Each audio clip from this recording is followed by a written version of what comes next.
म्हणजे 60 पूर्ण करून 61व्या वर्षामध्ये पदार्पण केलंय। त्यांचं मूळ गाव सांगली आणि छंद आहे क्रिकेट छंद असल्यामुळे आमच्या सगळ्यांची ते विकेट उडवतात यामध्ये संदेह नाही। तर 30 वर्षापूर्वी पुणे शहरात आले, आरंभी बांधकाम क्षेत्रात कार्यरत राहिले। जनसंपर्क आणि संवाद कौशल्यामुळे लायझनिंग वर्क म्हणजे शासकीय कामात ते अतिशय निपुण, निस्पृह आणि दक्ष आहेत। 21 जून 2019 रोजी योगा ऑन रोड ही संकल्पना भारतात प्रथमच त्यांनी राबवली। याची दखल घेऊन नेहरू युवा केंद्रातर्फे त्यांना भारत सरकारने पुरस्कार देऊन गौरवण्यात आले। जोरदार टाळ्या वाजवून त्यांचं कौतुक करा। त्यांचं वैशिष्ट्य आहे की त्यांनी 100 योग शिक्षकांचा सत्कारही केला आहे।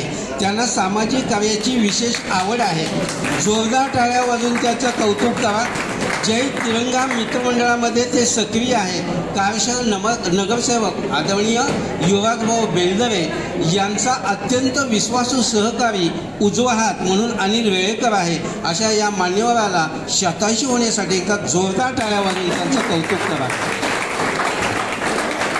यानंतर आपल्याला सन्मुख होतील आदरणीय